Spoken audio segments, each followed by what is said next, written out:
भारत माता के, भारत माता के, वंदे वंदे, हर हर महादेव।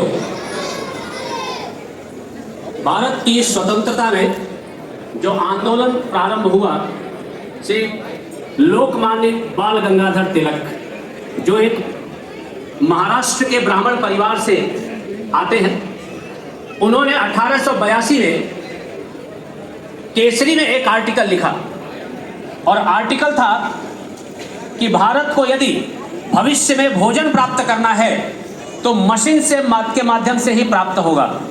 भारत को यदि स्वतंत्रता चाहिए तो मात्र मशीन ही भारत को स्वतंत्रता दिला सकेगी। यदि भारत को आने वाले समय में दुनिया के शिखर पर पहुंचना है तो मशीन एकमात्र माध्यम होगा जो भारतवर्ष को दुनिया के शिखर पर पहुंचा पाएगा। 1882 में जब केसरी में आर्टिकल पब्लिश हुआ तो भारत के अनेकों लोग अचंभित थे कि एक ब्राह्मण ये कैसे मान सकता है कि मशीन ही भारत का भविष्य है।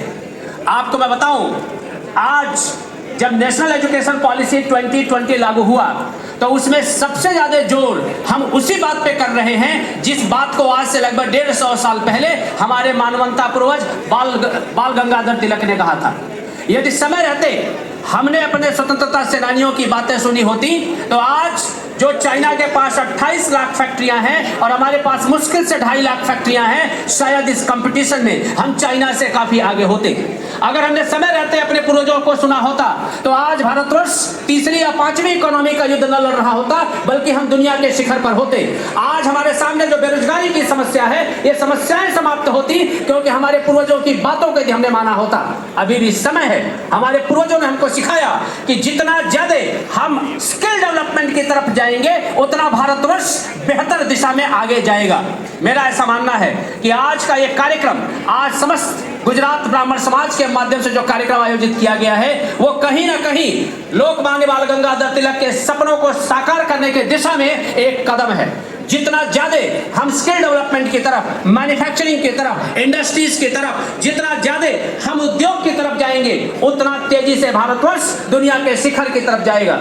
ब्राह्मण समाज हमेशा से उद्यमिता की तरफ रहा है और मेरा ऐसा मानना है कि इस दिशा में आगे ले जाने के लिए क्यों ना मैं झंकृत सर से रिक्वेस्ट करना चाहूंगा, जैसे बाकी समाजों में चाहे जैन समाज हो, चाहे पटेल समाज हो, बाकी समाजों में है, इसी तरह से माइनॉरिटी समाज में भी है, स्कॉलरशिप स्कीम्स वहां पे होती हैं।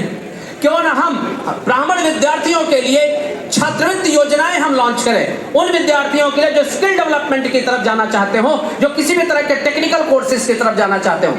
जैसा कि हम देख रहे हैं पॉलिटिकल पार्टीज के बीच में ब्राह्मणों को अपनी तरफ लाने का एक रेस चल रहा है। मैं एक इंसिडेंस आपके सामने रखना चाहता हूं और मुझे विश्वास है इंसिडेंस हमारे बहुत काम का है। जब भारत यूएसएसआर और यूएसए के बीच में 1950 और 60 के दशक में उलझा हुआ था, यूएसए और यूएसएसआर दोनों चाहते थे कि भारत उनके पक्ष में आए। हम कहीं ना कहीं दोनों में से किसी के भी पक्ष में खड़ा होने के लिए तैयार न थे। हमारे पास एक विकल्प था, इस अपॉर्चुनिटी को क्यों ना इनकैश किया जाए।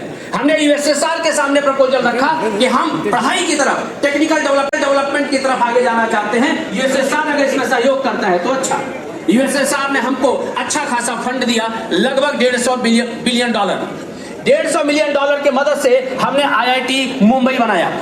जो ही हमने आईआईटी मुंबई बनाया तो यूएसए गैंग को ऐसा लगा कि कहीं ना कहीं यूएसएसआर भारत को अपनी तरफ ना ले ले, और उन्होंने फंडिंग की गुजारिश की कि हम भी भारत में आईआईटी खोलना चाहते हैं। और हमने यूएसए के अलाइड जर्मनी की मदद से आईआईटी चेन्नई शुरू किया, फिर यूएसए की मदद से हमने आईआईटी कानपुर शुरू किया और भविष्य में इंग्लैंड की मदद से हमने आईआईटी दिल्ली शुरू किया।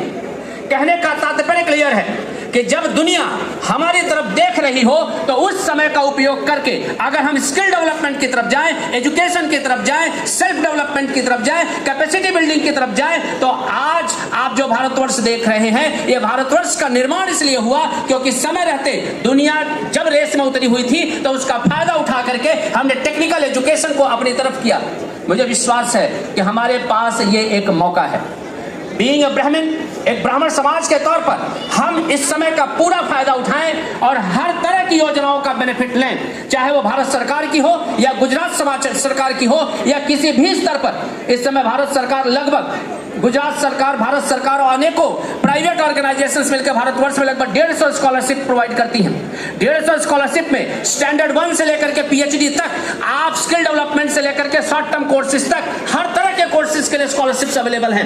क्यों ना हम इसका फायदा उठाएं और अपनी संतानों को बेहतर एजुकेशन की तरफ लेकर के जाएं, ताकि आने वाले समय में हमारी संतानें ग्लोबल मार्केट को फेस करने के लिए, उसको कंपीट करने के लिए तैयार हो।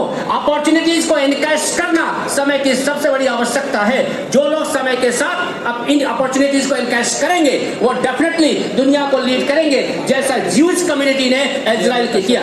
उन्होंने समय का उपयोग किया, उन्होंने अपने संसाधनों का सदुपयोग किया।